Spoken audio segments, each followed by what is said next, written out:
This was clearly not the plan.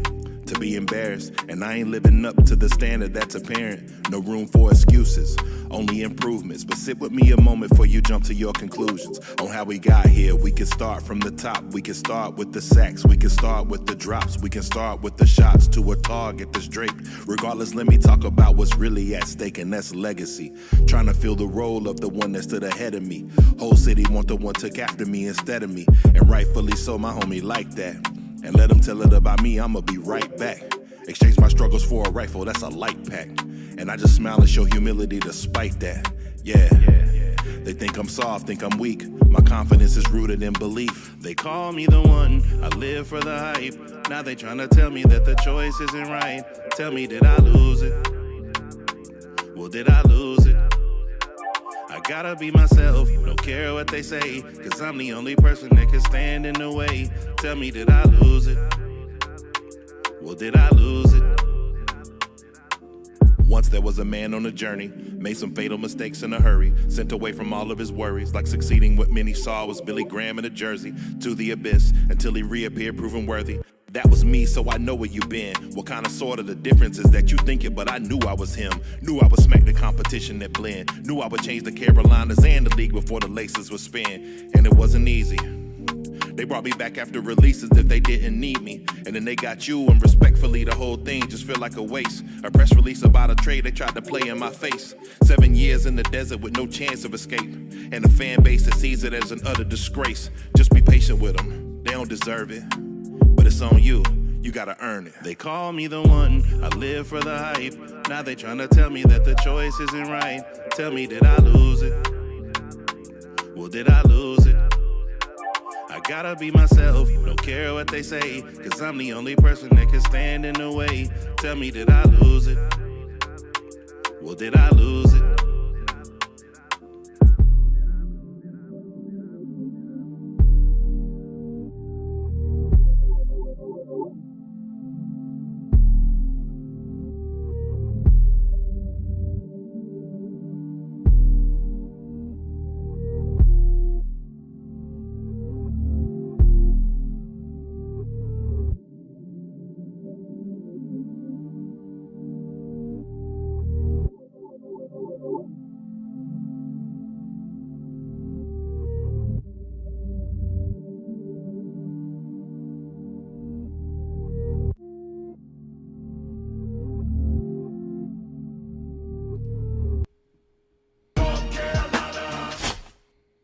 Yo, what's good? What's good? What's good?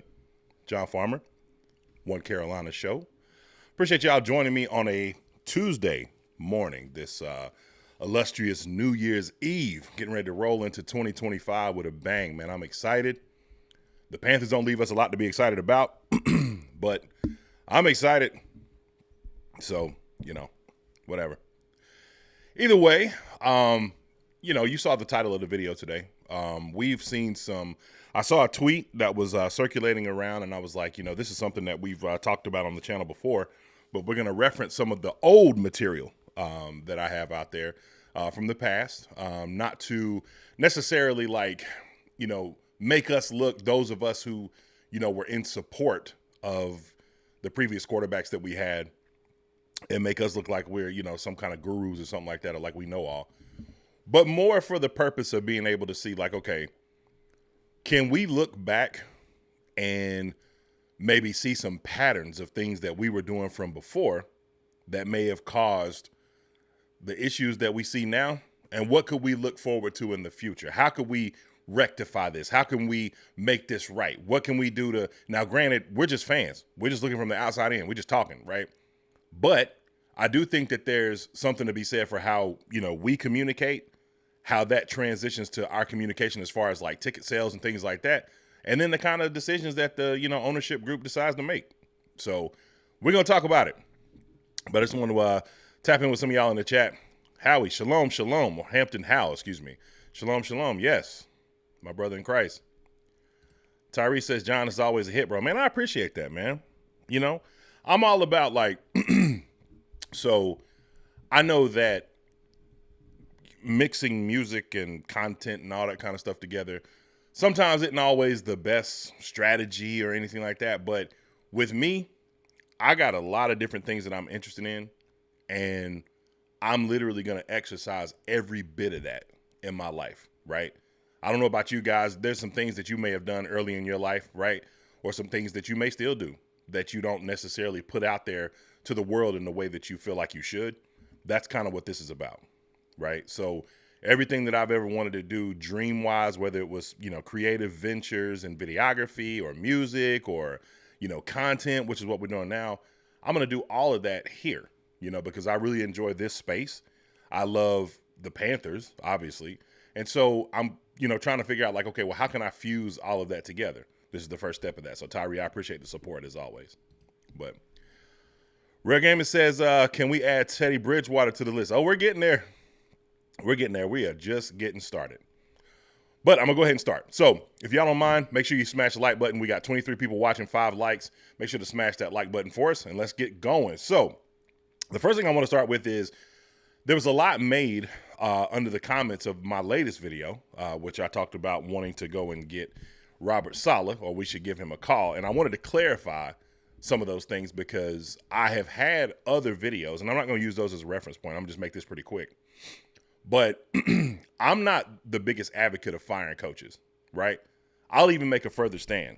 And some of you might like this. Some of you may say I'm a leftist or whatever you want to call, whatever. I'm not advocating for firing black coaches, right? Because I know what that is. I know how difficult that can be. And I think that some of the passion that comes from some of the people that I've seen in the comments, in relation to the video that I put out, maybe that's part of it. But I also feel like that there is a thing with just having a difference of opinion. We saw Phil Snow running like a 3.35, base a lot. Well, not a base. He ran kind of a hybrid base. But more than 50% of our snaps were taken in a 3.35, right? And we could see that our defense was getting gashed in the run, the pass, in the pass as well. And then all of a sudden, when he gets fired, Al Holcomb takes over, and the defense looks completely different. Same personnel, right? Maybe a few pieces moved here to there, but it was a completely different defense, right? And it seemed more formidable. Now, could you say that's an interim bump? That does happen. Sometimes it doesn't, but a lot of times it does, where players are just so used to hearing a voice, so tired of the lose and all that kind of stuff, that if they hear somebody else or see a different perspective, like, you may work at a job, right? And there's a guy that, is kind of like maybe waiting. He's been an assistant manager for a while. The manager you don't like, you know what I'm saying? And so you and him talking, and you get along better with him, and you like, man, or her, whatever. And you like, man, I wish you could take over, man. And then they do. And things seemingly get better for a little bit, and it could potentially fall apart. Or it can get better and it can go, better moving forward. And I feel like that's kind of what, and we're going to talk about this too. We'll get to that. I don't want to move too far ahead. But I do feel like we've had an opportunity to see what better could have been like, and then we walked away from that, right? So we'll get back to that in a second. But to my point about Avero really quick. So I came across an article, and this is something I wanted to read. And I will ask you the questions because I saw this and I thought this was very interesting. So this is an article that talks about 7 schematic trends that define the modern NFL, right? And there's a few things about offense, but there's some things about defense that I find interesting. And one of those was this: aggressive press coverage. Now, if you guys remember, I read an article from Skylar Callahan, one of our own, right? Writes for Sports Illustrated, part of the Believe Panther Podcast Network, right? I think he's on with Desmond and Jonathan Stewart. And he mentioned in his article how Chuck Pagano quoted and said that, hey, Ejiro Avero's defense is really not that, like, he's not going to be super aggressive, right? Well, one of the concepts that works in this modern NFL is aggressive press coverage. So I'll read this real quick. Because there's so much quick game in NFL today, defenses must counter more often with the idea of aggressive press coverage. Why? Because if the opposing quarterback is taking his 0 to 3-step drop and just point guarding the ball all over the place without any defensive disruption, it's going to be far too easy for the quarterback to get things done. Press coverage allows defenses to affect the timing and placement of those quick route concept, and that's a big part of the whole ball game these days. Now, how many times have you guys told me that you don't like seeing the fact that, one, you don't see a lot of press coverage, because I've seen that in my comments as well, right? And two, that you don't like that our best corner is following guys around. So that guy now he wasn't out there last week. I get that. But what I want to say is my video about Robert Saleh was not just about last week. My video was about the last year and even some of 2 years, right?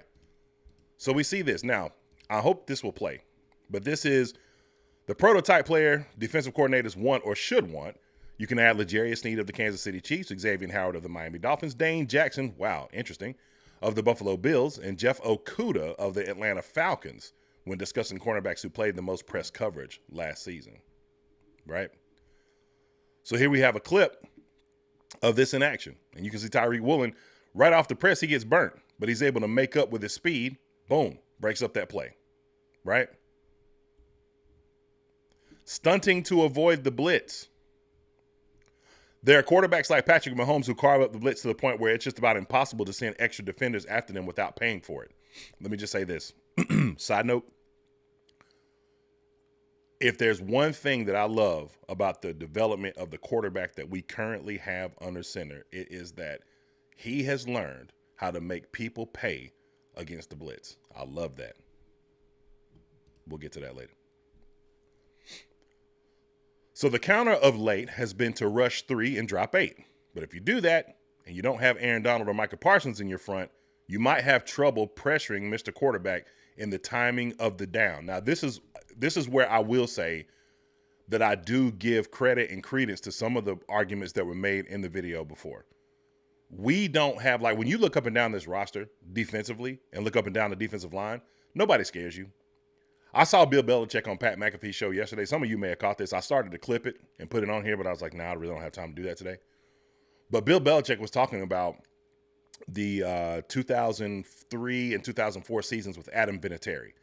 And Pat McAfee brought up, like, hey, you know, that kick in the snow against the Raiders, you know, the tuck rule game, right? Man, what a daring kick. What a hard kick to make in that kind of situation, you know, to eventually get you guys, you know, springboard you to the Super Bowl, you know, that same season. And he's like, yeah, that kick was amazing. He said, but really the more important kick, man, the one that was really like, that really set us off for Adam Vinatieri, knowing that he was a guy, was the one against Carolina in the Super Bowl. He was like, man, because they'd already blocked one. And guys like Julius Peppers, he said, man, that line was so fierce, man. Those guys, Julius Peppers, Chris Jenkins, man, those guys were, like they terrified us, man. Like they had us nervous, you know, going out there, right? I don't see that here. So where I will give Avero credit, and where I was on the side of most people in the beginning before I made my change and my declaration, was that you really don't have that here. Now, I know many of us look at, you know, the draft coming forward, and we would think a guy like, you know, maybe Abdul Carter, baby Micah Parsons, as they like to call him, can be an iteration of that. But as of right now, maybe a younger Jadeveon Clowney could have given you some of that speed off of the edge, but that's not really happening right now. So we see this playing out right here, right? And you'll see Micah Parsons come off the edge and just explode off the edge and then cause a turnover. Boom. That ball's coming out, right? So that, to me, would fare more in the way of Avero. This thing's tripping. All right. And then the last one here, the 5-man front. Bear front concepts go back decades, but the general idea is the same. Oh, my gosh. Man, they got us all over the place, y'all. Come on, give me my thing back. Where are we at? These pages that do all these ads, man, sometimes they can be crazy. Anyway, you are testing the opposing offensive line with 5-man fronts in which there's a nose tackle, 2 ends, and 2 end backers who are quicker edge defenders. The ends in these fronts force single-team opportunities by occupying the outside shoulder of the offensive guards, while the nose tackle takes the center either head over or in the shade alignment. We've seen a return to more of these fronts in recent years. You need to separate the 5-man front from a 4-man front with a blitzing defender, which we've done. In 2022, there were 651 defensive snaps in the NFL in which there were 5 defensive linemen and no blitz. There were 403 such snaps in 2016. Last season, there were 541 in which the defense wasn't trying to wasn't trying to protect in the red zone. In 2016, there were 241. The Eagles, Bengals, and Raiders were at the top of the list when it came to these fronts, and the Eagles were particularly devastating with it. All right. In my opinion, when you look at those three defenses, right, they do have players that, to me, would supersede the players that we have on our defense. But I also think that there's something to be said for schematically being able to use what you do have at your disposal and allowing those pieces to at least create opportunities for themselves, right? When I listen to spaces on Twitter, to, other content creators, or, just really general conversation, how many people get frustrated with the fact that we see so much what would be considered like prevent defense, right? Or off coverage, right? There's no aggression to the defense. So how do you truly know what you have? Like, to me, with someone like Robert Saleh, the reason why I would want to see someone like him and maybe not necessarily run it back with Evero is because if you get him in here in the offseason, right, and you start combing up and down this roster and you say, hey, okay, man, Jordan Fuller, I don't know if he really is going to be a guy for us. But did you see this Demani Richardson kid? Man, he's, pretty effective tackler, Maybe we don't necessarily have to go out and scout and get that safety position right now. Maybe that's not something that's an immediate need, because I see that I could develop him into something more than what he is, right? And I could comb up and down this roster. DJ Wanham, do you really want to replace that production? I mean, you want to see that get better year over year with us since we signed him, right? Maybe he can come in as another voice and say, you know what? I understand that the 3-4 was an important defense for you guys over the last, few years or whatever. But you know what? Maybe let's try something a little different. Let's do something a little bit different. Let's move there. Let's go to a 4-3 base, right? We know that we could probably scout some players that would be a little bit better for this in both free agency and the draft, and we could turn things around rather quickly. Maybe this thing isn't as bad as we think it is, right? And I do know, look, I get it. Top 5 defense last year, right? But that top 5 defense didn't necessarily culminate in, like, I don't think there was ever a game, in my opinion, like, I know the offense was bad, y'all. I will never negate the fact that last year for Bryce, last year for the offense, last year just as in a whole was terrible. But do y'all feel like we were ever in any game where defensively you could say, okay, man, if y'all can do this, or if I just never felt like there was a game where the defense could like take over the game, right? If you look up and down, even take Kansas City this year. Defensive play at the end of the game was what won them the game against the Broncos. A blocked punt. Field goal. A blocked field goal. So it's not as if defense is not even some of the best teams. Even with us, 2015, there were times where our defense, look, the drive before Cam, they scored, New York Giants, right? But there was another drive where they had gotten so bad in Odell Beckham's head that he missed on a post route that would have took one to the or a 9 that would have took one to the crib, and we lose that game, right? So defensively, yes, Cam Newton played well in that game. We got up really early, but some of their defensive stands are what helped us to be able to pull that game out in the end. And we get the 15-1 season and all the great stuff that you saw that year. So I'm all about advocating for I would love to see coaches stay in place. But I just think with this one, 2 things can be true. I think that what Evero does can be great. And yes, I do understand this. I know that, because people brought this up as well. I know that we basically retained him. It wasn't necessarily the other way around. Like, he tried to go somewhere else. You know what I'm saying? Or possibly. But it's not working out for us. I don't think so, right? We get the players that we need to get back. And yeah, I was advocating in the beginning that it could be better, but I just don't think that this defensive scheme is best for us. I do think that there are certain places that have certain identities, and those places keep those identities, and as a result, they grow. And then you have a blueprint, which is what we're going to talk about in a minute. You have a blueprint to be able to work from, so that in the future, I don't necessarily have to deviate away from this. And what's been our blueprint? 4-3 defense. We've been linebacker U, right? Power, just straight hard-nosed football, right? And we have completely gotten away from that for the better part of 7 to 8 years. So I think, in my opinion, it would be time to go back to something that looks similar to that. So let me go to the chat and see what y'all talking about, because I haven't been here in a minute. Terrence Tate said he tried to go to the Falcons. What's up, Dope Life TV? G Baby. What's up, boy? Slow down, internet. Was my internet out? My bad, y'all. I just be talking sometimes. No, what's good? What's up, everyone? JP, I appreciate you being here, man. So I've always disliked the 6-8 yards of cushion we have in our defense, regardless of who the DC is. I agree. Couldn't agree more. Red Gamer says Zavera's record as a team defense coordinator was 6-26-0, making him the least successful defensive coordinator in Carolina Panthers history. Phil Snow was coordinator, I guess you say there, was 11-27, for example. That's interesting. I did not know that.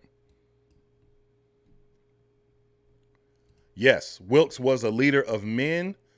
I think he was the difference. I agree. I'm going to get to that in a second. Oh boy, this gets great because Phil Snow, I've said this before, and like I said, I don't want to move too far forward because I got somewhere I'm trying to go. But Phil Snow was one of those not Phil Snow, Steve Wilkes. There's times in life where you get an opportunity to reset even though you screwed up, and it could be for both people, right? For Steve Wilkes, you get the Arizona job, and it was a complete, and you can make an argument like, look, drafting Josh Rosen, I've heard, rumors that maybe he wanted to go a different direction. He didn't necessarily want Rosen. I don't know the full story of that because I ain't an Arizona fan and I don't pay that much attention to the situation. I know this. To be fired after 1 year was a raw deal for him. He got an opportunity to come here in Carolina and right the ship. And I think the coach that you saw in Carolina is more indicative of who Phil Snow, I keep saying Phil Snow, who Steve Wilkes really is, and not the Arizona person, because you saw that again as a D coordinator last year, which I'm going to be honest with you. All right, soapbox moment. Man, we a soft generation, y'all. We are a soft generation. I'm sorry to say it. I know that, if what I hear from the situation that happened in San Francisco was that Steve Wilkes just wasn't getting along with players, and that was the reason for him getting bounced, or maybe he was a scapegoat because maybe he was a little hard on players. Man, what a soft generation, man. I've worked for some people before that have been super passive aggressive, and man, it is a very, very toxic work environment because you got there's no line of demarcation. Nobody knows their role, right? I love the Steve Smith kind of person that comes in as look, you need to know what time it is. Who's the HNIC, right? I'm going to tell you what's going to be what. I'm Joe Clark, right? And we're going to right this ship, get this thing together. Because sometimes when you have organizational dysfunction, a Joe Clark is what you need. When Eastside High has been terrible with test scores for years, man, it's not that y'all not smart. You just not applying yourself. There's no discipline. Pat McAfee just went on a rant about the Colts. Same thing. You know what I'm saying? Look, you got players showing up to meetings late and it's whatever. Nobody holding you accountable. I think Wilkes was the complete opposite of that. Tomlin, the opposite of that. Vrabel, the opposite of that. You can see that. And there's nothing wrong with being player coaches because people like that exist. But they also have some dogs on their roster. For every Pete Carroll was a Dan Quinn on the roster. For every Kyle Shanahan was a Robert Saleh on the roster, right? Or a D'Amico Ryan. Guys that were no nonsense. And I'm not saying that Kyle Shanahan's not that, but what I'm saying is this. That exists. I think we have some of that on this roster. I do. I think Darren Bates is one of those no-nonsense guys, right? I think in his own way, Dave Canales is one of those no-nonsense guys. But yeah, I agree with you, JP. All right. Terrence Tate said this 3-4 scheme sucks. I don't think that the 3-4 scheme necessarily sucks. I just don't think it's for us. I think if you're used to running a specific defense and you have success with it, if you see a moment when success happens with a specific situation that you implement, then you lay a blueprint. There's plenty of teams that run a 3-4, right? And there's teams that run the 3-4 that have done it historically and been successful with it. the question is that what have we historically been successful with? It's not been the 3-4. Man, there should have never, like, let me tell you something, man. This is crazy. And I'm going to get to the rest, what we're really here for in a minute. But I'm just talking for a minute. Man, when you got guys like, I mean, just think of the line of guys that we've had at linebacker over the years, whether it was Dan Morgan, John Beeson, like the passing of the torch to each one of these guys, right? The Beeson to Luke Kuechly, the Kuechly and Davis combination, and the passing down to Shaq Thompson, right? I guess sorta. But you never really brought in anybody. And I mean, think about the guys that we had on the roster during the Kuechly era. Like the one thing that I loved about when you know who you are, when you have an identity, you never lack in being able to scout. Like there's certain teams that do things really well. Like Pittsburgh is known to draft really good receivers. Why? Because they're always looking. We got a guy from them that we thought could be our number one. From a production perspective, you could have made the argument, right? You could have. That's what was so frustrating about him not working out is that, there was never a place that was better for you to come in and command being a number one receiver than Carolina. You just couldn't handle it, right? But they're known for that. They're known for their receivers. They're known for their defensive ends. They find diamonds in the rough in James Harrison. You know what I'm saying? Carolina was known for linebackers. We were known for running backs. Stephen Davis and Deshaun Foster. Jonathan Stewart and D'Angelo Williams. You know what I'm saying? Like we were known for specific reasons. Somehow, and even now, look, Chuba Hubbard. There was a lot of us like, look, don't just be honest. People didn't like Matt Rule. So what? Your wife wanted to, what? And look how that worked out. So we've been known for certain things. And then they just kind of got away from that. We had Luke Kuechly and drafted A.J. Klein. A.J. Klein was a starter on a Super Bowl team. We had David Mayo. David Mayo was a player on a playoff team or / Super Bowl team. These are guys that were on the roster when Luke Kuechly was the starter. So when you get and understand your identity, you can continue to just keep building off that over and over and over again. It's how companies stay in business. It's the difference between companies that stay in business very, very long and the ones that flame out like most do in the first year or two. Is that once I have an identity, I'm not going to deviate away from that. Why would I do that? Cut my nose to spite my face. Not going to happen. Make sure to smash that like button. Thank you. 72 people in the chat right now. 17 likes. Let's get those likes up. Tyler Jones says we have a lack of talent on the defense to make the 3-4 defense successful, as well as a lack of aggressiveness. Couldn't agree more. Says Luke retiring was the final nail in the coffin as far as passing on that defensive dog mindset. I agree. But really what was the nail in the coffin was when they decided to go, when you change defensive philosophy to a 3-4 and then you draft a situational pass rusher to fill the role. Right now, no disrespect to Brian Burns. We tried it all. We tried everything, and none of it worked, right? So if you were going to go to a 3-4, you got to know that you got a dedicated outside linebacker that's going to work for that set. Anyway, let's move forward. I'm off of that. Look, we can go back to that at another time. So I wanted to talk about, I want to reference some of my old work, man, because we talked about before. I used to get hate comments, all kind of stuff, man. And I never look, let me tell you about this, right? So I had some very spirited conversations going on in the last video. There will never be a time, unless you are disrespectful and you say something about me personally, like if you take a personal attack, then yeah, I'm gonna get you out of here.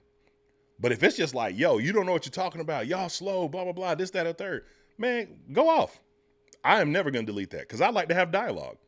There's never gonna be a time when I go and delete a comment as long as it's something not a lack of like I said, if it's taking personal shots, you going beyond, oh, you're an idiot. You don't know this, that, and the third, or you're,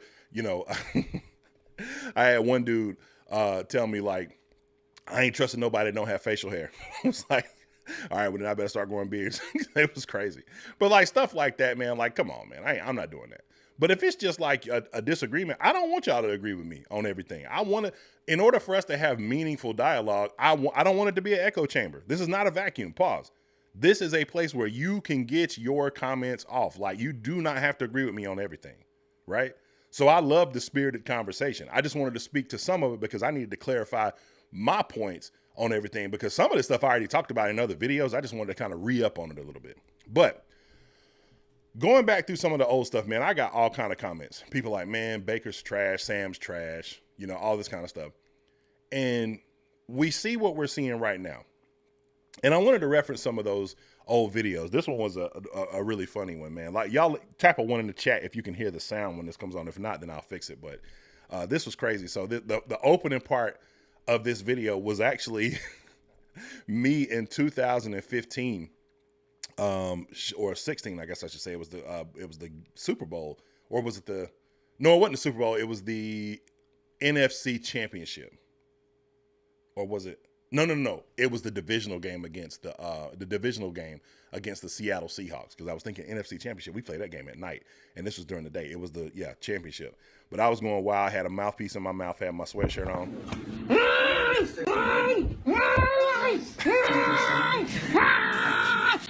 Yes. Wilding, man. Like, I kept that video. So one of my homeboys was like, "Yo, anytime I feel bad, I play that video because." Boy, I was wilding. So that was me. Crazy, right?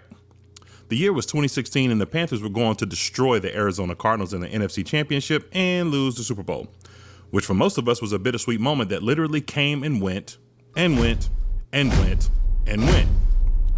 But something feels different today, like a new optimism that honestly most of us haven't felt in quite some time, and it centers around mostly one question. Could we have found our franchise quarterback in Baker Mayfield? Let's talk about it today on the One Carolina Show. At the time, I really thought that. I did. I saw what Baker had done against the Kansas City Chiefs in the first playoff game that the Cleveland Browns had been in since they had come back on the scene. I don't think people realize that. Art Rooney or Art Modell, one or the other, I think it's Modell, moved the Cleveland Cavaliers, the Cleveland Browns, to Baltimore. And the team came back some few years later. And from the time they came back, which I believe was about 2000, it was either 99 or 2000, because I used to work with this guy named Darrell. And Darrell was a super, super humble guy. Had no idea who his uncle was, right? Until one day, somebody pulled me to the side, was like, "Yo, Darrell's uncle is Courtney Brown." I'm like, "Who's Courtney Brown?" And then a light went off in my head. I was like, "Wait, Courtney Brown? Penn State Courtney Brown?" Yeah. Well, he was the first overall pick to the Browns. They picked a D tackle to the Browns one year, right? And I saw pictures of Darrell on the stage with Roger Goodell and all that kind of stuff. It was super cool, right? But Cleveland came back around that time. And from that time up until Baker Mayfield did it in 2018, they had not been to the playoffs at all. They had 2 seasons where they won 1 game in 2 seasons, right? And they finally righted the ship. But like most people do, right? Most bad franchises do. They see a situation and say, "You know what? The grass is greener. We got this quarterback. He was able to do this, and he's limited physically. Boy, what could we do with somebody else?" And they move on. And then he does this. 39 touchdowns, 4,279 yards, 4,279 yards, and an 81 passer rating. Touchdowns, he's second. Passing yards, he's second. Overall, QBR, he's 10th. If his name was Josh Allen, he'd be running away with the MVP. If his name was Lamar Jackson, he'd be running away with the MVP. It's hard to justify giving it to Baker Mayfield. And he's getting ready to have his team possibly in the playoffs for the second time. I think I don't know if they clinched with us, but I haven't paid enough attention to it. But I had people telling me that this guy here, there's no chance he could be successful here. Not a chance.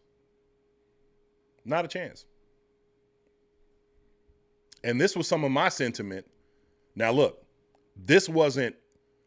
we were more in agreement on what I'm about to show you here. But this is a clip from a show I done with the C3 Panther podcast, Battle Royale. You can find it on my channel. I'll put a link in the description. I didn't necessarily like get any disagreements here. Like when I went through this spiel, we all agreed with each other. Used, but not necessarily injury prone. But case in point, what's interesting when people talk about Baker Mayfield's season there, the offensive line, which yes was good, defense was good, but it kind of like started falling off down the stretch. But here's what's interesting: Baker Mayfield in that 11-5 season, where he threw 26 touchdowns, 8 interceptions, right, had 62% completion percentage. Do you know that he didn't have one single receiver that went over 1,000 yards? Not one. Did you hear that? That year, not a single receiver over 1,000 yards when he went 11-5. Not a one. Consequently, we had 4 players go for over 1,000 yards from scrimmage with Teddy Bridgewater, and he only threw 9 touchdowns. That just shows you how much talent we had on this team offensively in 2020-21, the 2021 season. Not the 2021, but the 2020 and 2021 season. Try saying that 3 times fast. The closest was Jarvis Landry at 840. And Jarvis isn't even a number 1. Where Baker is able to be the best version of himself is the same Baker that was the same Cam Newton of 2015. I know we complain a lot about Cam not having receivers. It was the perfect storm because Cam could distribute the ball, run, do whatever he needed to do to orchestrate the offense how he seen fit. That's important. That's very important. What did we talk about earlier this year? I know people don't like to talk about it. It's not a popular topic because it sounds like another excuse for Bryce Young. But we had 2 sample sizes. It wasn't just him. It was also 14 under center too, Andy Dalton. When Deontay was here, chemistry matters. Not one time last year in his 1,000-yard campaign did I see Adam Thielen throw a fit on the sideline when the ball didn't come his way. And Bryce got sacked 62 times last year. Trust me when I tell you, you throw a fit on the sideline, 100% the camera will catch you. They looking for that. It sells. Guys like me clip that up and put it on Twitter and get thousands of views when we see it because I did it, right? They're looking for that. It's engagement. I didn't see that one time last year when that boy got sacked 62 times. So that matters, right? Let's keep going. It's the same thing they do with Lamar Jackson, which is why number 1 guys will never go there and why he always loses guys who want to be number 1 receivers. You have to have a special kind of receiver to play with a quarterback like that, right? Brady's the only one that I've really ever seen that had, and maybe you could say Manning with the 2 guys that he had in Reggie Wayne and Marvin Harrison. You can maybe even say like Bradshaw, going back to guys like Lynn Swann and, guys like that. But in this modern NFL, guys who do what Baker does, spread the ball around, like to go to the tight end, things like that, they need to have the autonomy to be able to distribute the ball how they see fit in an offense. And what they were doing in Cleveland that made Baker look so unsuccessful was trying to force targets to Odell Beckham. Forcing targets. That happened. And somehow you go from that and you come here and you're a bust. It's crazy. You leave here and go to the Rams and in one game on primetime show who you really were. That was my argument all along. John, what does that mean about the Carolina Panthers? I'm glad you asked that. We're going to get there. Stay patient with me. Which is why down the stretch they go 6-2 when what happens? Odell gets hurt. And Odell didn't even have, I think Odell finished the season with, 319 yards with a surmountable amount of targets. Like he had 43 targets and only caught 23 of them. Right. And so that's all I'm saying. Like I think that in this kind of offense, like here with Baker Mayfield, like this offense with guys who were more selfless, the only guy I was worried about was Robbie. And after seeing what I saw today, my worries are far less than they were. Them two working, after practice, building chemistry. Because everybody else is selfless. DJ Moore, the majority of his yards come after the catch, because he hasn't had a good quarterback. So go ahead. And despite all of that, now he's here. All that turmoil, all those batted passes, remember double pumping at the line of scrimmage, pause, right? We saw that a lot. I know y'all saw it. I did, right? Schematically, things were just all over the place. So, John, what does this mean for the Carolina Panthers? What does this mean for what we're doing going forward? How can we learn from what they did to make their guys successful? How can we do that moving forward? How can we not make this mistake again? Because it's two guys. It's not just one. Let's go to the second one. Because I had a conversation with somebody else, another content creator, who we were both on the same page about this with. This was one of my first videos. Salute to Big Cat. I appreciate the look. A lot of people, first of all, I don't want to cut. Well, I do want to cuss, but if listen, man, a lot of you guys won't let me live down that the fact I rode with Teddy. All right, I got it. Okay, yes. And a lot of people they're hard on me, man, because I rode so hard for Teddy, and they're saying this is Teddy part 2. No, sir, or no, ma'am. You guys don't know what you're talking about.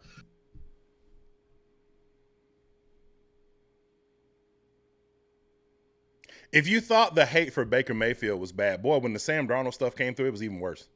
It was even worse. Far worse. I watch tape, man. I stay up. A lot of you guys don't know. I stay up to about 6, 7 in the morning, and I have my sources where I can watch a full game of any game I want to.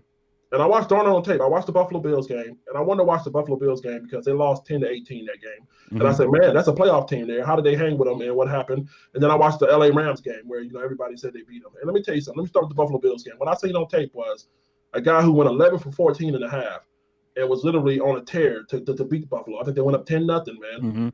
But I also seen a guy who can be madly inconsistent, and that he's very talented. And this is without pressure. I mean, obviously there were struggles of his because of pressure and because of wide receiver poor play.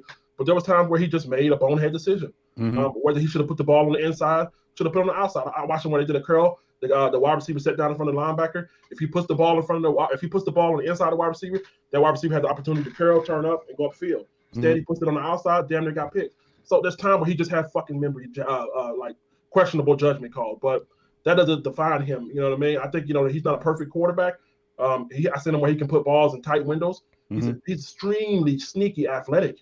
I mean, he's not a Mike Vick, he's not a Cam Newton, but he's extremely athletic, man. And I love it. Yeah, I agree. He's a competitor. He's a fiery competitor. He's a leader, man. And with all that being said, I look at the weapons. I look at the context. Again, I'm all about context. A lot of you guys, you get out there, you look at him being 1-14 or 2-14, and all you guys to see that. That's all you guys see over the last 2 years, him losing. But you take shit out of context. Put it in perspective here, man. Out of everything he has to overcome, we got a solid quarterback here. I like to give people their flowers when it's due. I do. Salute the Big Cat, because he called it early. He saw it. He saw it.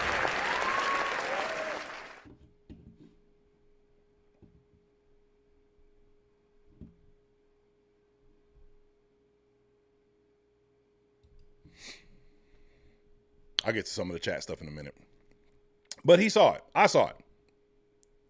I didn't see it like he saw it because I don't watch film like he watches film. He played college football. I didn't. But what I did see was this. I remember seeing a play where he threw across his body the same throw that all these guys are doing on the run in the combine, seeing him do it in real time, right? Which is why it's weird that the conversations that are happening around Caleb Williams, like, he's done it too. And not just in the preseason. I've seen it in the regular season. But the point is that he threw a ball against San Francisco to Braxton Berrios on the run, on a rope, with anticipation for him to score. And it was like a 50-yard pass. And I was like, oh, my goodness. So when we got him, and then there was that 3-game stretch of 300-plus yards, 300-plus yards, 300-plus yards, and we go into the Texans and beat them on Thursday night, it's like, oh, man, this getting ready to be crazy. And then he flames out. Only for this to happen. 85.8 passer rating, 4,100 yards, and 35 touchdowns.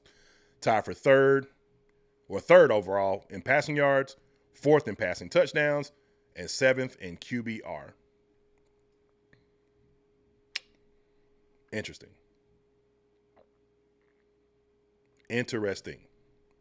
I'm going to get to some of your comments, and then I'm going to go back to the commentary.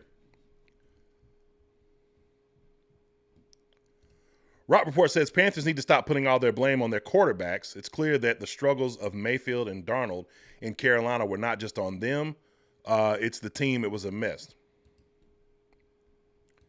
Oh, wow. Context. All you guys look at 2-14. So why can't y'all have that thinking about Bryce? We getting there. I don't know if that was for me or for somebody in the chat. Not really paying attention. Sorry. Terrence said, I remember us against Seahawks was packed. Yes, it was, man. Yes, it was. Hey, Rock Report, I appreciate you coming through, man. No, he did not say that. Something. I'm not sure what that's about.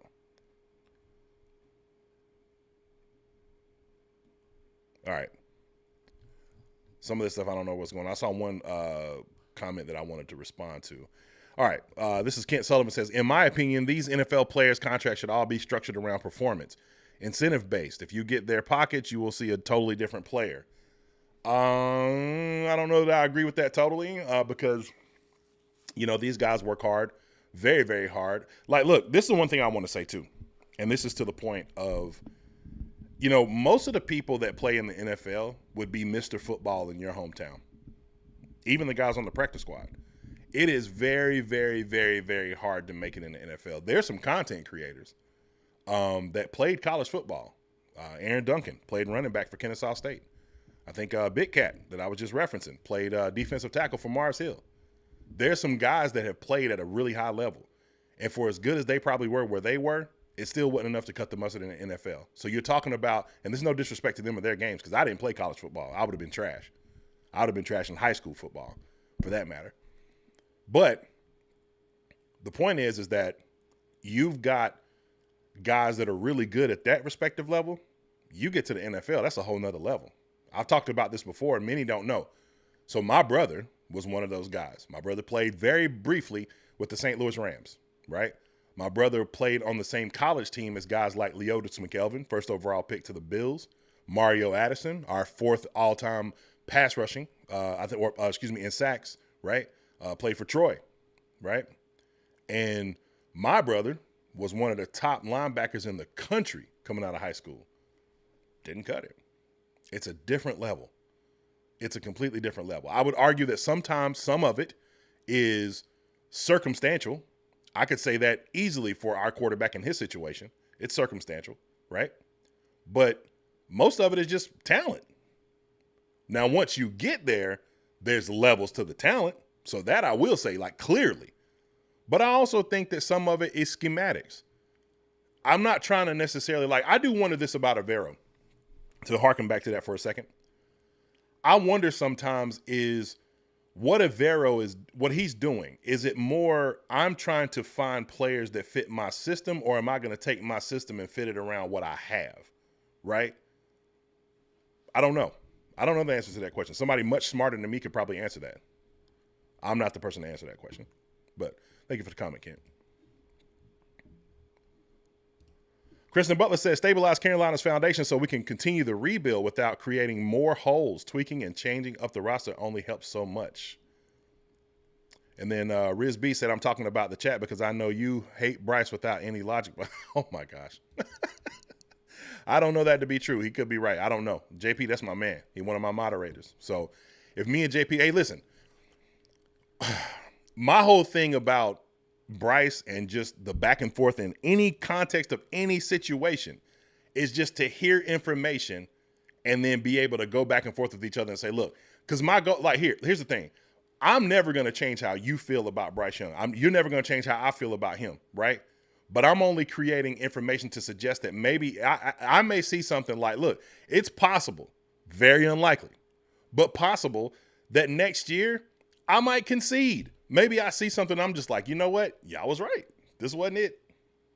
It wasn't it. But I'm not in the business. So I'm going to go back to Kristen Butler's comment because that's where we're going to start our next dialogue. I'm not in the business. Kristen Butler says, stabilize Carolina's foundation so we can continue with the rebuild without creating more holes. Tweaking and changing up this roster can only help so much. Oh, I'm glad you said it because we're getting ready to get to it. I'm not necessarily in the business of being right or wrong. What I like to do is just dialogue. If I turn out to be right, cool. I was wrong at the moment. Somebody had said it in the chat just a minute ago. How can, I think it was Dope Life TV, said, man, how can Darnold be here or Baker be here and be this terrible with Christian McCaffrey, DJ Moore, all these pieces that he had? Continuity, maybe. Time, maybe. He was still injured. Right? He got hurt while he was here. There's a lot of factors. But I think the most important factor is this. is what Kristen Butler just says. So I'm going to read this one more time before I go to the next topic.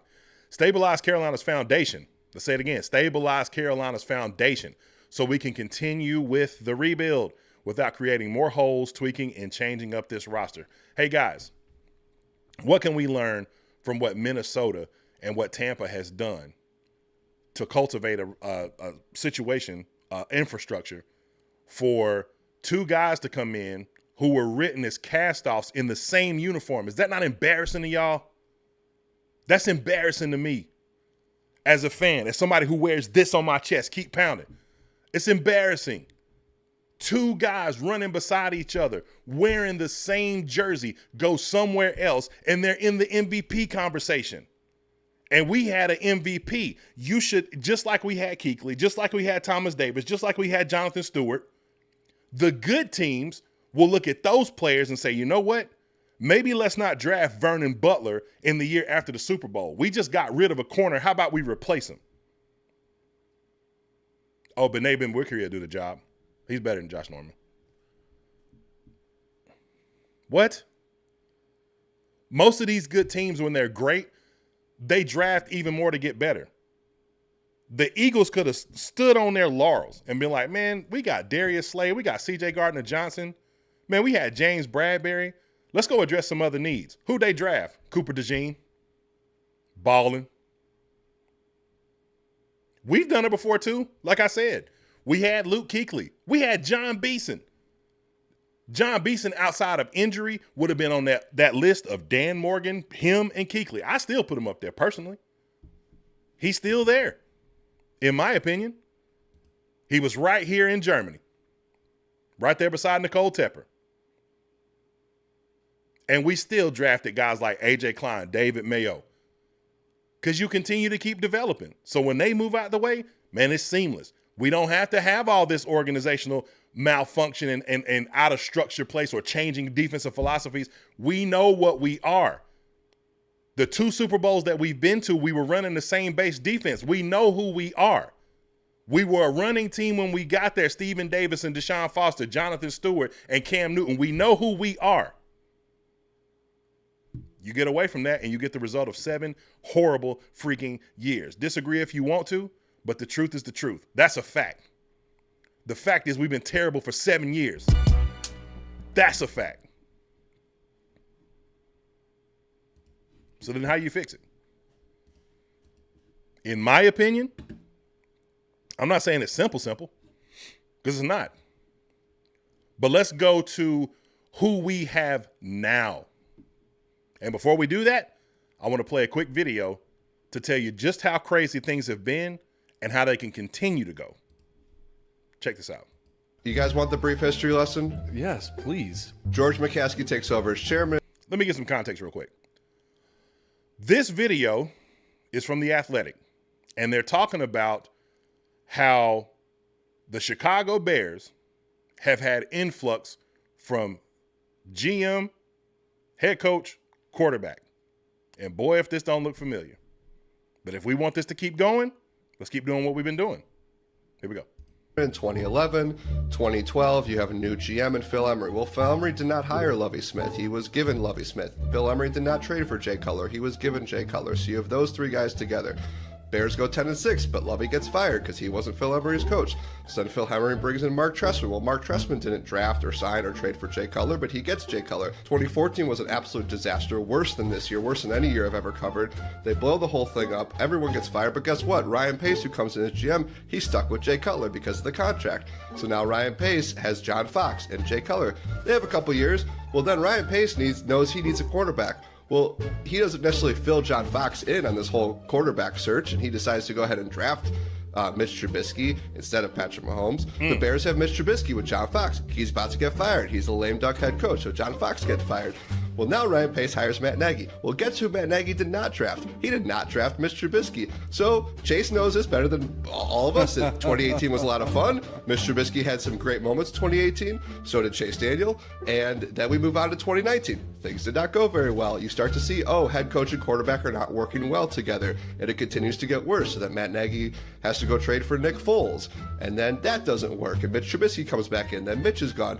Then comes 2021, and here's an opportunity for the team to reset. But no, they kept Ryan Pace, they kept Matt Nagy, they allowed them to trade up and draft Justin Fields. So you're like, okay, well, I guess you have GM, head coach, and quarterback aligned. No, 1 year, Justin Fields' rookie season, which was very ugly for so many ways. Fire Ryan Pace, fire Matt Nagy, bring in Ryan Poles, and bring in Matt Eberflus. Well, guess who they did not draft? Justin Fields. So Justin Fields gets 2 years with those guys. He gets traded. Then here we go. GM, head coach get to draft a quarterback together. They draft Caleb Williams.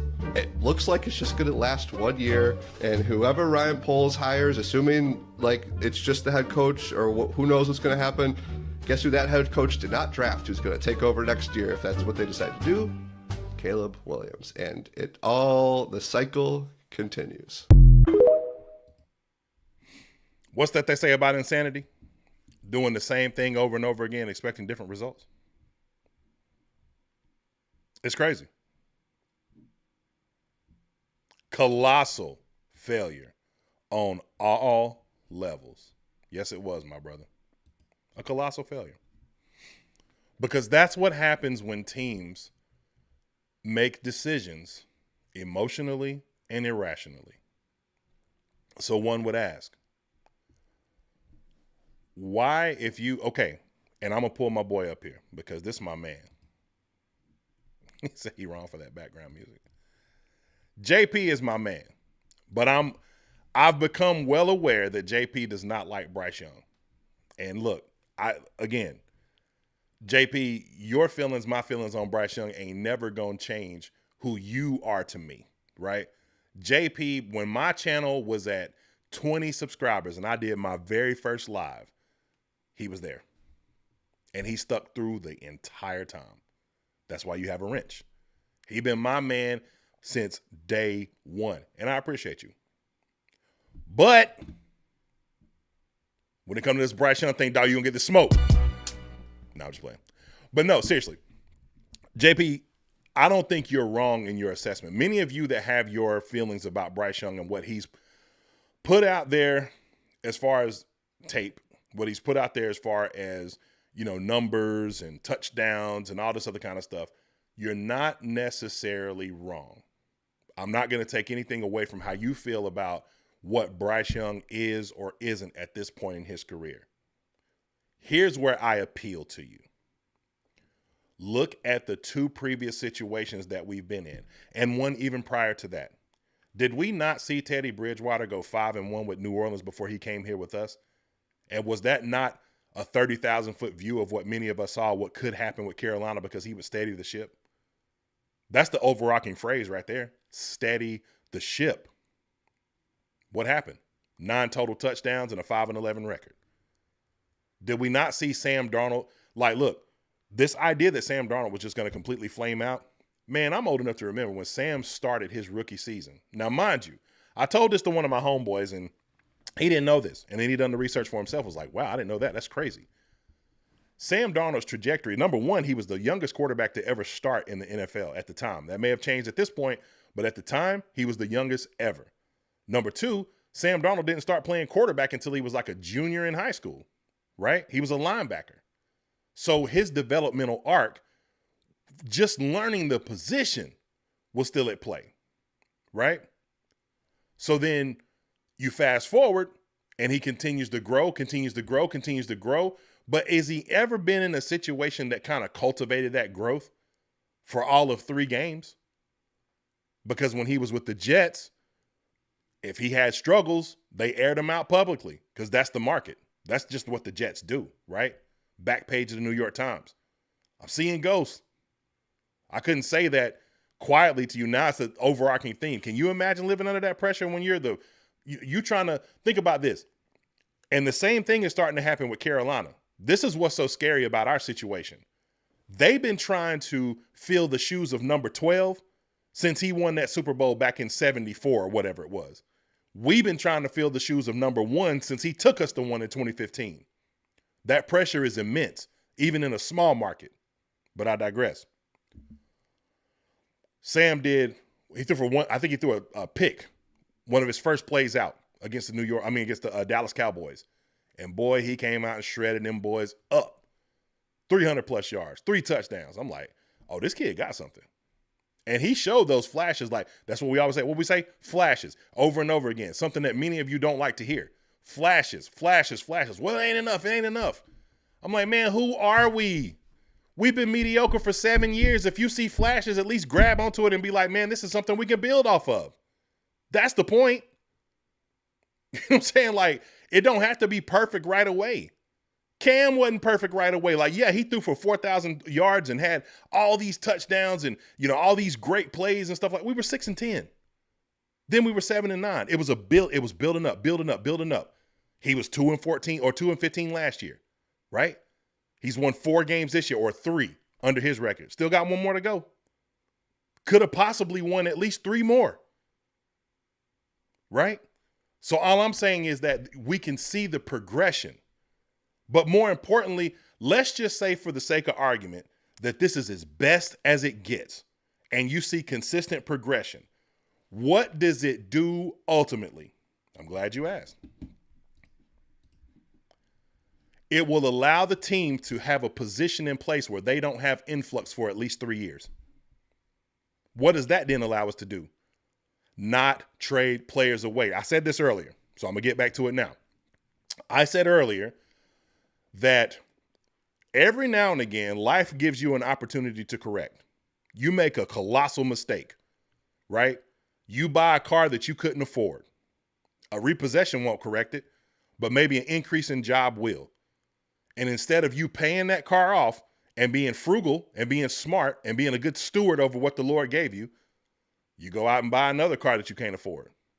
Know how I know? Because I did it. An idiot.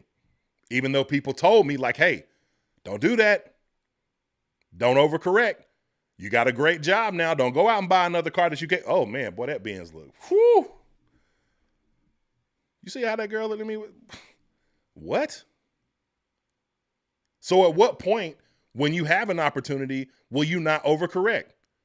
Regardless of whether it was Bryce Young, C.J. Stroud, Anthony Richardson, like, look, and that's something else too. It's been a lot of y'all. I'm going to just say this. It's been a lot of y'all out here that take shots at the Bryce Young, quote unquote, apologist crowd. That some of y'all guys that y'all was big on ain't really turning out well either. Because one of them guys ain't even playing right now. But we're going to leave that alone. The point is this, is that you overcorrect. You go 7-10 down the stretch and you win 2 more games than you've won in the last 4 years with Sam Darnold at the helm. I said this on Twitter and another content creator was frying me up. And salute to him because that's my man. And I ain't going to call no names. But I was getting fried up. I even showed up and was like, bro, what is you talking about? He's like, man, you don't know what you talking about. I'm like, man, here we go. Right? But here's the point. Daniel Jones had went to the playoffs that year. I said on Twitter, it's possible. Like, why couldn't we do with Sam Darnold what the Giants just did with Daniel Jones? Do y'all not see that? Like, I'm saying this at the time. Yo, if J.C. Horn plays against Tampa and we win that game, we're in the playoffs.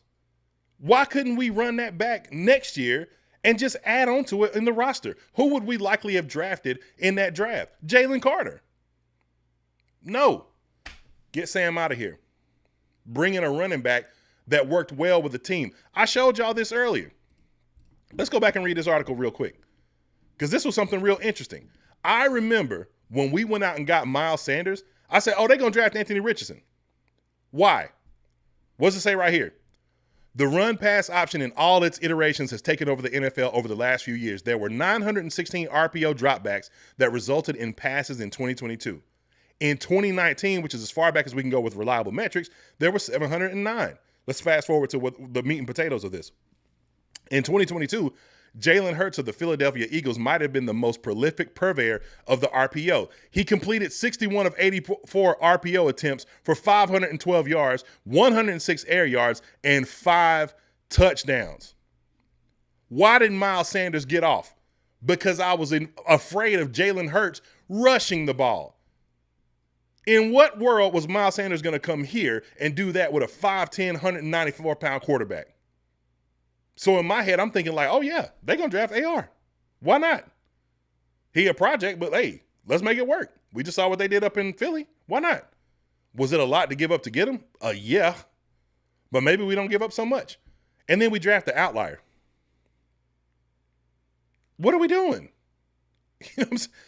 In what world is any infrastructure in place? Like, look, here's another thing I found interesting. We'll look this up real quick. CJ Stroud stats. And yes, those boys are going to the playoffs. So no, this is not an indictment on CJ Stroud. It's only to bring awareness and shed a light on something that's possible that could have been the same thing here, right? What was CJ Stroud's? Anybody want to remind me what CJ Stroud's biggest concern was coming out of college? How he played under pressure. That was a thing. Last year, CJ Stroud lit the world on fire. He wasn't sacked that much. This year, 19 touchdowns, 12 interceptions. Consequently, only 7 more touchdowns than Bryce. And 2 more interceptions in 16 games, not 11. 62% completion percentage, 2% more than Bryce. 7.0 yards per attempt. Bryce is around 6.7 or 6.5, something like that, right? What's changed? Pressure. When you lose people on your offensive line, and this is no indictment on CJ. In what world have you seen any quarterback go ask the players, ask Mike Strahan, how did y'all beat Brady in the Super Bowl? We got to him. How did the Tampa Bay Bucks beat Kansas City in the Super Bowl? They got to him. Why has Joe Burrow regressed so bad? Because they keep getting to him. And I'm not calling Bryce any of those guys. Please don't mistake me for that. Don't clip me. Don't quote me and say, oh, man, he's saying it. No, I'm not saying that. Let's use some critical thinking skills. What I'm saying is that if the situations change for you, it changes for you. Clearly, we see the difference. So my whole point this whole time has not been so much, yes, am I a Bryce guy? No doubt about it. Not going to make any bones about it. Not going to even, try to walk away from it. But the point is that, man, if the pressure was like that for the other guy last year, it might not have been much better. And if it was better, it still wouldn't have culminated in any kind of playoff wins or anything like that. Heck, it might not even been Rookie of the Year. Or I can make an argument it could have been worse. Because if your biggest thing was escaping pressure, under pressure, and you don't have the same kind of weapons or running game that you had, it could have been worse. That's just me. But back to what I was saying. So I posed the question. And first I'm going to check the chat for a second because I haven't talked to you guys in a minute. My man Keeb, what up? Blue Iron. They still frying Darnold about seeing ghosts to this day. Yeah, they are. Yes, they are, brother. Route Report said Darnold in Minnesota has thrived because he's been able to execute a clear, simple game plan with a lot of talent around him, which takes pressure off of him. Couldn't agree more. Couldn't agree more. What happens if we do that same thing going into 2023 with him under center after seeing what we saw down the stretch, right? Seeing what we saw down the stretch with the running game, simple pass concepts, play action, speed on the perimeter, DJ Moore, and his health, because that was a thing. I will say that. In New York, it was a health thing. Here, or it was a health thing here. He's put a good campaign together. And look, he didn't get to play. He had his LeBron opportunity. He went to San Francisco. What do people say about LeBron going to Miami? Now, granted, Sam Darnold didn't get to play. But it's interesting because I'm seeing reports now of people saying that they're looking at him again, possibly. I don't think they should. They got a guy, Brock Purdy. Hey, you sold. I mean, that's who you wanted. That's your guy, right? But he had his LeBron moment. I got to go to college, man. I went somewhere where I saw it work, and I know that it can work, right? I didn't get to play, but I went to Pat Riley, and Pat Riley showed me how it's done. So now I'm going to take it back to Cleveland. One of my favorite lines in any song. I say this all the time. You know I'm a music buff. One of Kendrick Lamar's dopest verses, underrated song, Nipsey Hussle song, Dedication off the Victory Lap album. He says, I give you the game, go back to the turf, and give it right back, right? So, hey, Kevin O'Connell, you've been doing great here with Kirk Cousins and all this other kind of stuff, but it's limited. So then I go learn from some greats in San Francisco and watch that and get to go to a Super Bowl, almost win one. I'd have had some hardware and they didn't have to do anything. And then I come here and that knowledge that I learned there, I learned what I should do there. I learned what I shouldn't do in Carolina and New York. And now I'm here thriving. Why can't that be us? And I asked the question. Now, here's where it's going to get interesting. Here's where I'm probably going to get some blowback and some hate. And I'm okay with that. I'm only asking a question. I'm only posing something for you to think about for the rest of your day because I'm not going to be on here much longer. But I asked an interesting question. I said to a friend, and I think I might have said this here as well. But I asked a friend. Actually, no, it wasn't a friend. I asked Dunk this too. When Dunk and I done our interview together. And salute to Dunk, man. He was such a gentleman, man. I appreciate him coming through and blessing the channel. Man, what an awesome interview. What a great, knowledgeable guy, creme de la creme when it comes to this PantherCon. I have had an opportunity, as I've shown you guys through the previous videos that I've showed here on the live today, I've had an opportunity to work with some really, really good content creators. People that, like I said, my first ever interview was with Big Cat, man. When I was nobody, man, and I still don't think I'm anybody now, right? But before I had the building platform that I'm building right now, right? And that we're building, not just me, it's what we are building together, right? He gave me an opportunity. And man, I tell you, that meant more to me than anything. So salute to him too. Salute to C3 Panther Podcast giving me an opportunity to, interview them. And I got many more coming. And I know that, I'll be collabing with a bunch of you guys coming up soon. So I look forward to that, right? But back to it. I posed the question to Dunk when he was on the panel. I said, hey man, what if Bryce Young was Alex Smith for us? And he was like, what? I said, just follow me for a second. What if he's Alex Smith for us? Would we see that as a success? And by and large, most people would say no, absolutely not. But follow me for a minute. When Alex Smith was drafted by the San Francisco 49ers in 2004, they went 4-12. Then they went 7-9. Then they went 5-11. And he was hurt. And Dilfer was there. Then they went 7-9 again. Then they went 8-8. And then finally, 6-10, Singletary gets fired. Oddly enough, here's something that they kept in tow. Jim Tomsula. He was a defensive line coach. They finally get to Jim Harbaugh, and they go 13-3, 11-4, 12-4. And what happens in that 3-year stretch? Lost a conference championship. He was in that game. He played in that game. They lost the Super Bowl the next year. He was on that team and got replaced by Colin Kaepernick due to an injury, which I think was coming anyway. And then lost the conference championship again the next season, right? And even when they had Harbaugh, they went 8-8 a following season when they had a lot of injuries. Then after that, they kind of fell off the cliff for a minute. But what happened in that stretch of time between when they had Nolan, Erickson, and even some of Steve Mariucci up to the point where they got Harbaugh? They drafted Alex Smith, and he steadied the ship. The hardest position for you to scout is quarterback. Now, what's changed is that the way that rookies get paid in the NFL has changed. So the salary cap situation has changed. Here's been my argument always, though. If you haven't shown me anything within a 3-year stretch and you have one good season, can I make an argument that I don't have to pay you like top tier money? And even if that good season is not a great season, if it's not like an MVP level season, I'm not saying there's a clause in your contract, right? But like, don't I have the autonomy on some level to not pay you on the levels of guys like Burrow and Mahomes and Allen or whatever like that, right? So suppose next year Bryce has a better season and it results in 7 to 8 wins. Hey, 5th year option, yeah, we'll pick up your contract. But like, buddy, let's go back to the table.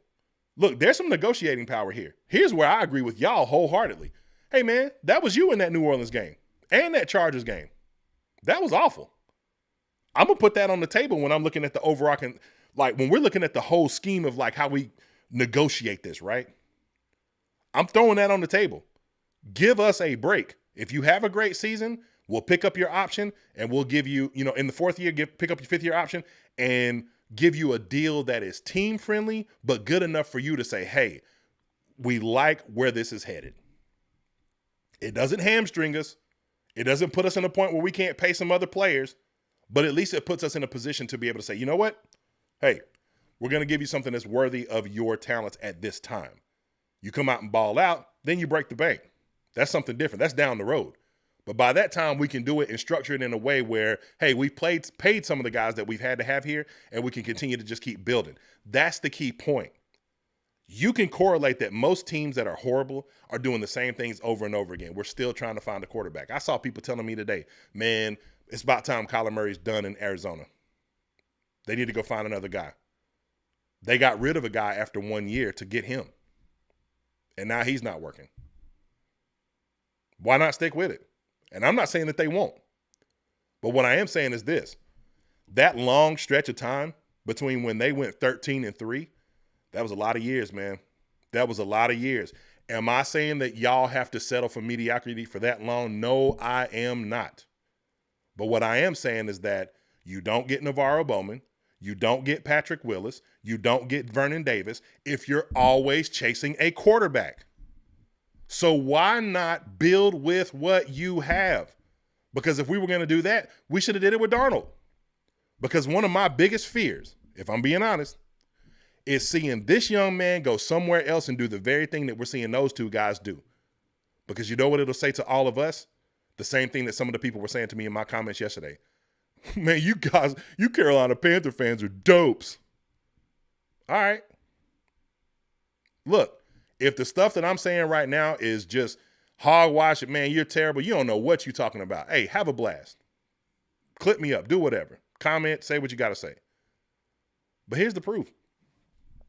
Like I said, life will sometimes give you an option to be able to fix, and multiple times, right? But sometimes life will give you some hard lessons. This team has been completely devoid of talent, and we have blamed it. We would have blamed it. Look, if y'all are being honest with yourselves, if you got the guy you wanted and it wasn't working out, you would have blamed it on him. Let's just be honest. Let's be grown up. You'd have blamed it on him because we have depleted this team of talent because we have been chasing after the same position for the last 5 stinking years. And at some point, you have to settle. If I'm going to be the bad guy and the pariah, look, I'm going to go down with the ship. I'm going to go down swinging because it was the guy that, hey, I wanted them to draft. But if you ask me, did I want them to move up when they made the choice to do so to get Bryce Young, C.J. Stroud, or whoever was at the option at that time? No. Because I was a huge proponent of keeping Sam Darnold so that we could do what? Build an infrastructure, because most of these teams who have success, Tampa, Minnesota, Detroit, what did they do? They built up the infrastructure to support whatever quarterback they had. There's not a single quarterback that has not taken advantage of having a run game. This game that these guys play is not singular. This ain't basketball. This ain't tennis. And even in basketball, like, it takes a team, but yeah, you can have one player that can help you catapult you over the top. But man, I have seen too many examples of teams that have won major championships in the NFL, like been to the NFC Championship, been to the AFC Championship, won Super Bowls, that had a quarterback that, my gosh, he might not even have been on the team a year later. Doug Williams won a Super Bowl with the Washington Redskins. Where was he many years later after that? Gone. How about Brad Johnson for the Tampa Bay Bucks? How about Rich Gannon winning the MVP late in his career? What about Nick Foles winning the Super Bowl with the Eagles? Or for that matter, a 6th-round pick Tom Brady, who wound up becoming the greatest, right? Winning the Super Bowl in his first season starting. How did that happen? People forget. They had just been to the Super Bowl a few years prior. A lot of those same guys, Willie McGinnis was in that Super Bowl. Mike Vrabel was in that Super Bowl. Ty Law was in that Super Bowl, right? Infrastructure. It don't necessarily have to be your first-round pick. It can be whoever you place in there. And look, some of y'all might be right. It might not even be Bryce Young. But whoever it is, at some point you got to steady the ship so that you can find that next guy. And if Bryce turns out to be that for us, and that's all we get, it was a win. Because otherwise, where are we going?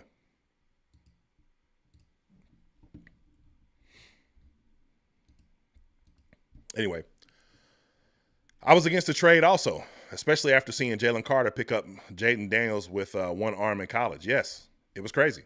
Man, he is a freak of nature, bro. He is a freak of nature. Bucks Raised Boat says, Bucks got running B right now. For real, was dead last and running the ball. Now got one. Salute. Blue I am my man. Chief Jaggitta said, facts.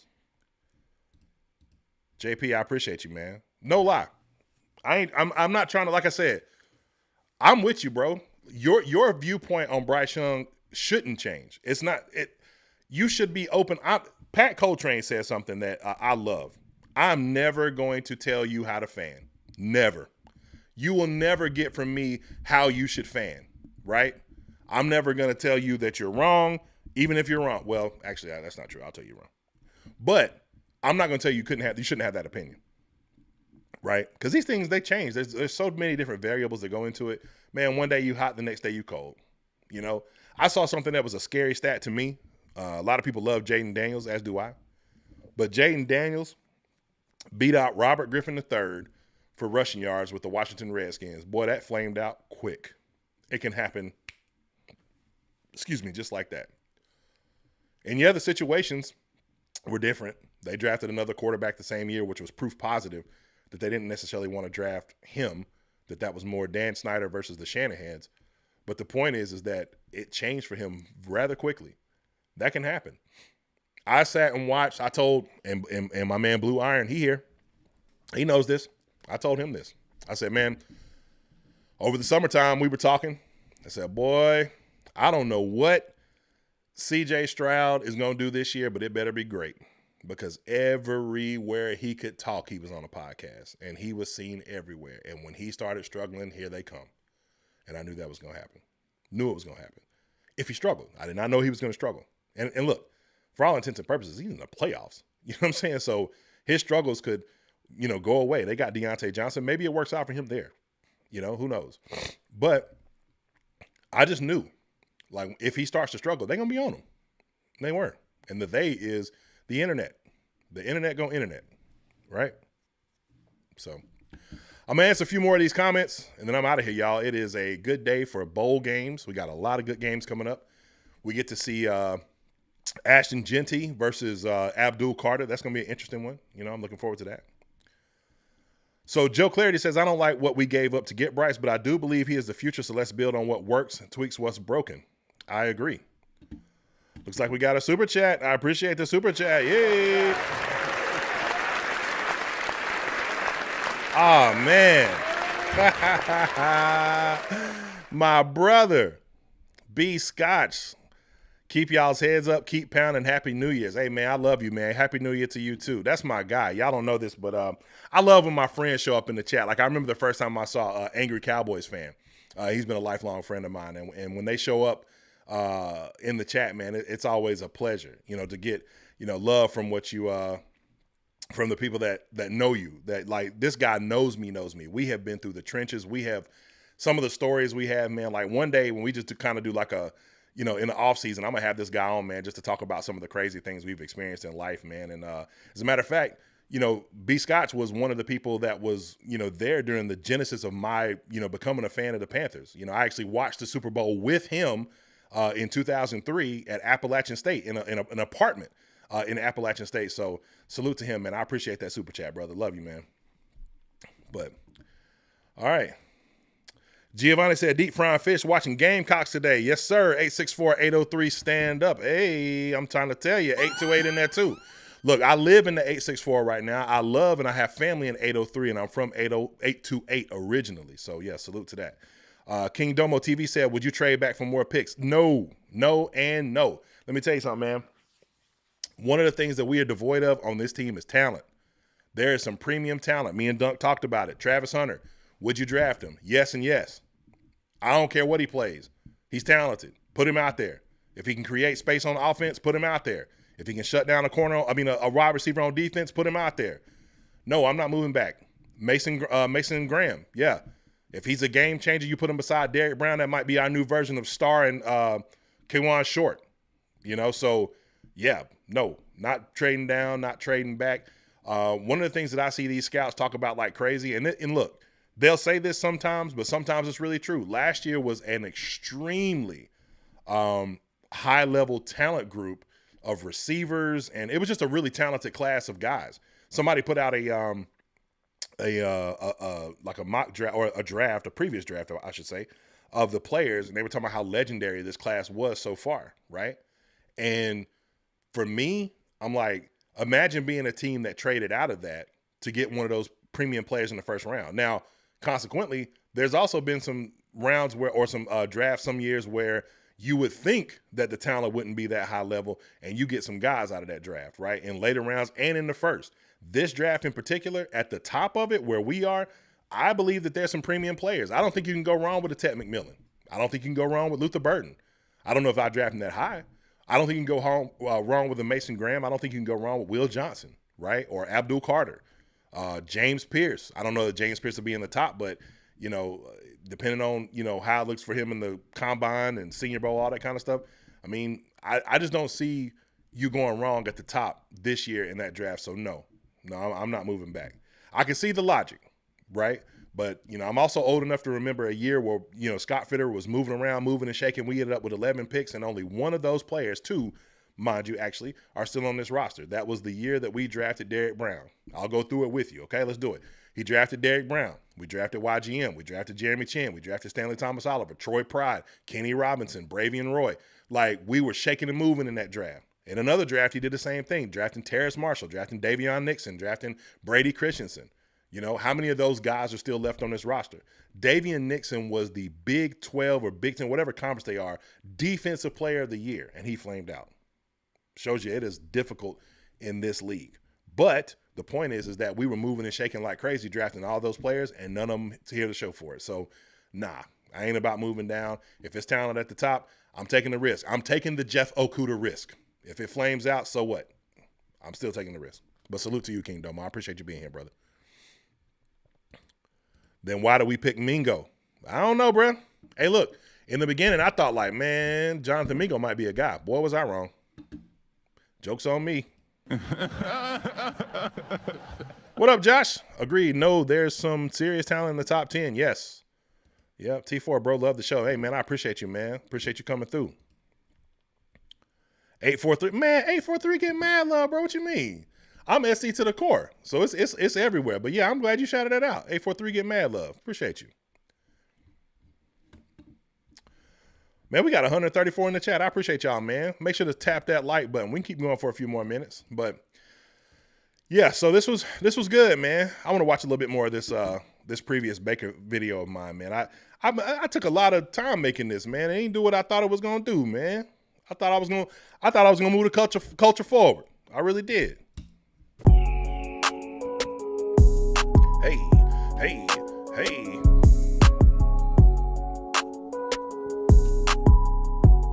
In today's NFL, the desire for success often leads many NFL franchises taking small steps forward and giant steps back. In the case of Baker Mayfield, this rings both true and false. True, Baker did in fact lead the Browns to their first playoff win since becoming an NFL franchise again. But also true, he had a share of struggles in year 4 and leads the league in interceptions in consecutive years. But what exactly does a team need from Baker to be successful? I'd like to point out a few things that Baker possesses that could ultimately lead to success for the Panthers. Number 1, a determined mentality. Often in life, adversity makes or breaks us. Determination can put us in positions to succeed and overcome even when the odds seem stacked against us. Baker has shown an ability to have a toughness, grit, and determination to overcome a college transfer from walk-on to Heisman winner, from a franchise with 1 win in 2 years breaking the rookie touchdown record and powering through a shoulder injury and finishing a season that many argue could have derailed his career. Now, Baker isn't without fault. His on and off the field decision-making at times are called into question, from a police video in the past to the infamous grabbing incident.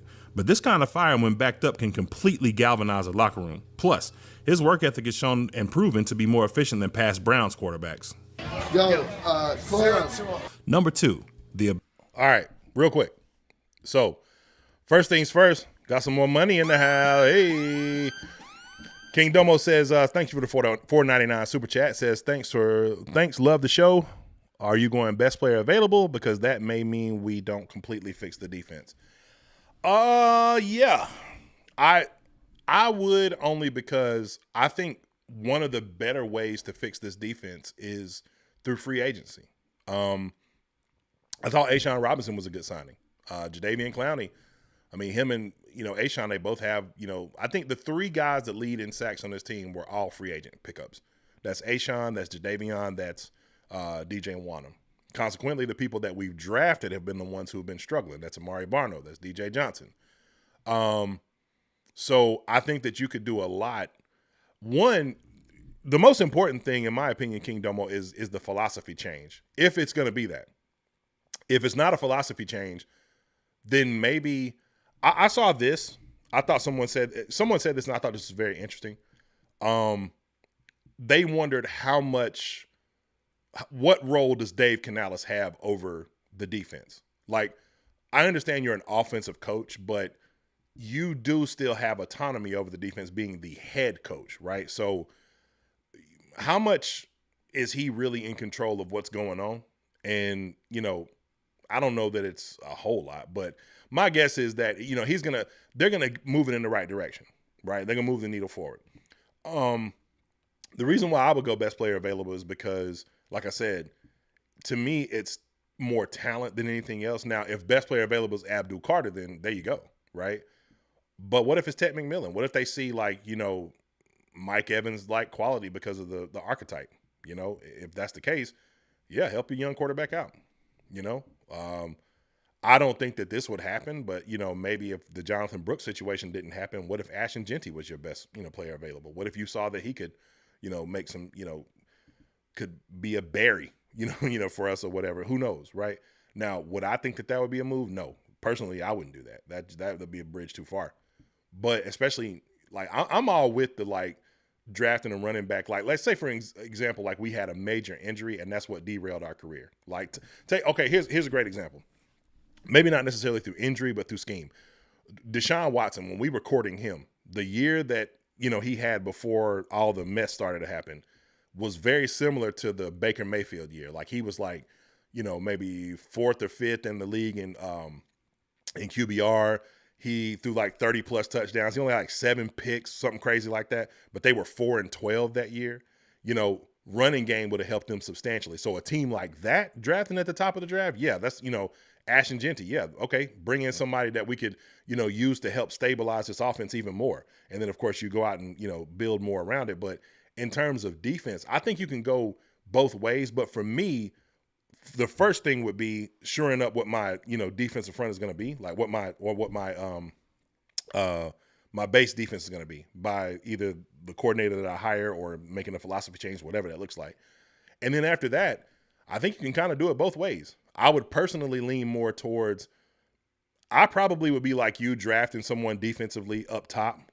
But again, man, depending on how this draft falls, is there a world that exists where Travis Hunter falls to number 6 if we're drafting? I don't think so. But man, it'd be hard for me. I don't know about y'all, but there's no way I'm passing on him. Not a chance. If he falls that far, he is a Panther, right? Again, Ted McMillan. I'm not so sure that, man, do you know what that would do?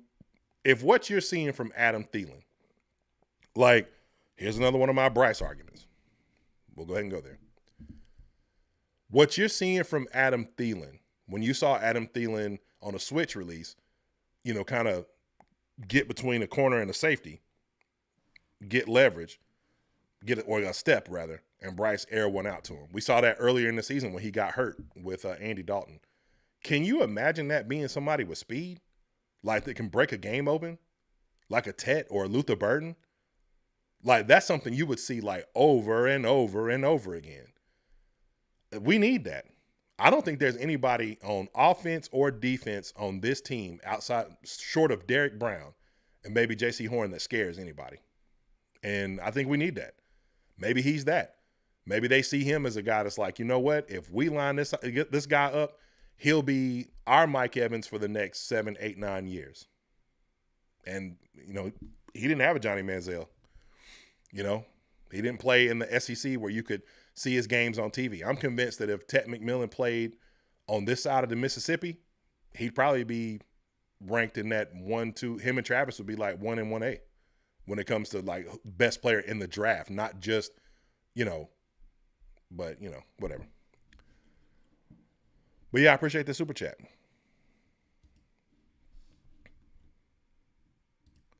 Rare Gamer says T. Higgins is a free agent. I'm not against. I do like this. I think if you have, like, I said something right here at the end of this video. I want to play this part right here real quick again. Ability to command an offense. The majority of quarterbacks have proven to be more efficient than pass. Kind of fire when backed up can video in the pass to the infamous grabbing incident. But this kind of fire when backed up can completely galvanize a locker room. Plus, this kind of fire when backed up can completely galvanize a locker room. For all of us out there that don't like what happened with Deontay, right? There's two sides of it. One side you could say like, man, he was never going to work. That's the side I tend to take. There's another side that says like, well, Bryce should have been able to handle it. And I'm not saying you're wrong. I do think that that's a thing. Like, we can be honest about that. That really is a thing. I think part of the benching, I'm not going to say who I heard this from or where I heard this because it wasn't something that told personally to me. But there was a suggestion that Deontay might have been the one leading the charge to Canales to get Bryce benched. I'm not saying that that's true or not true. It's alleged. I could see the truth in it though. Like I could see that happening, right?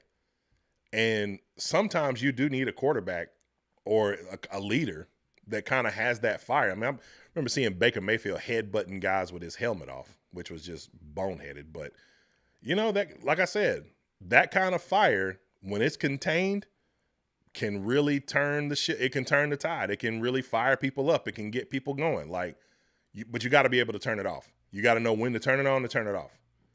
And I see swagger from Bryce, but I still don't see that command. And to me, when you bring in someone like T. Higgins, and I'm not saying that he would be different because look, T. Higgins done what he was the anti-Deontay. He wanted a contract at the beginning of the year, and they didn't give it to him. And what's he doing? Still playing very well. They're still in contention for a playoff spot. That's the team. I'm going to tell you something.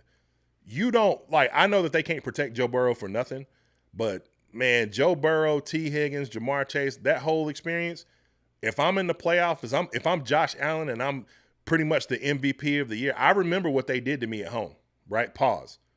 That sounded crazy. Whoa, big pause. But I remember that. And look, get them boys out of here. Somebody get them out of here. I would much rather face, the Chargers, whoever. Somebody got to get these boys out of here because if they make it in here, I'm telling you, it's going to be a problem. It wouldn't be the first time a team with a barely 500 record goes on a run. So, but yeah, as far as T did it the right way, showed up, done what he had to do. The difference is that Joe Burrow and Bryce Young's personality could not be more different. And to me, it would be a little bit concerning bringing in somebody else. I'm a big proponent of seeing things grow together. I like the young, I like that you have Adam Thielen. I personally believe you got to bring him back because, clearly him and Bryce have chemistry and he can help develop some younger guys. But I do like the idea of drafting younger talent and bringing them in and letting them all grow together, especially when you're this bad. But I wouldn't necessarily be opposed to T. Higgins coming in. I'm just saying that, with guys like, you just kind of got to be careful of how it works in the room. And more importantly, I think that you can get, really to me, I think part of the reason that the Panthers are struggling, receiver-wise is because we just, like I said, we don't really have a threat. There's no, we don't have a lot of speed on the perimeter. We don't have speed that can get, manipulate some zones and mesh concepts and things like that. I think of a guy for example, Tez Johnson. Tez is probably going to be dynamite slot receiver, but the speed is unbelievable. Do I know that that it'll transition to the NFL? I don't know. But if it does, man, that could really be in later rounds. You grab a guy like Tez Johnson, that can make some changes for you. So I do have a mock draft coming up. Me and the Blue Iron. I'm sure he's still in the building. But we're going to do a mock draft very soon. So we'll talk about all of that then. Yeah, big pause. Big pause. Chargers will make the AFC Championship game. Thielen is on a 3-year deal. He'll be here next year unless we cut him. Yeah, I hope so. Yep, that would be perfect.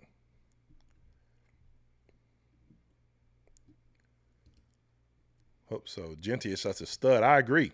Yeah, beast. Absolute beast. All right, man. I'm getting ready to get out of here. I appreciate y'all coming through today. Like I said, we got a lot of bowl games coming up. I have promised to take my young ones to the park as long as the weather holds up, but who knows what's going to happen with that. And I just wanted to come through, do a live, talk to you guys, enjoy the moment. But listen, it's going to get better. It's going to get better. It's hard to be a Panther fan, hard enough being a Panther content creator sometimes. Like, man, it's crazy. All this terrible football play has caused all kind of just contention in the space and people arguing and blah, blah, and all this and that. But, hey, man, it's going to get better. It's going to take time, but it's going to get better. But I think we can see on some level how it can potentially – there's small windows of like sunshine, little rays of sunshine that peek through that you're like, oh, okay, I can see how this can improve. Like, we just need to make a few tweaks here, do a few things there, and yeah, we right there. So I appreciate y'all, man. Hey, JP, I appreciate you, brother. Hold on, I just want to make sure I'm covering all. Saying hello to everybody. Domo says we have no elite speed on offense or defense. Looks slow on Sunday. Agreed. So, all right, man. I'm out of here. I appreciate y'all coming through. John from One Carolina Show. Make sure to tap in with me soon. I got a mock draft coming up soon. I got another episode of the One Carolina podcast coming up soon with a very special guest. I can't wait till y'all see this one. You'll get a lot of laughs out of this one. One of my favorite people that has ever been a part of this space. I look forward to working with him, linking with him, whatever. And, yeah, we'll see y'all again soon. Keep pounding.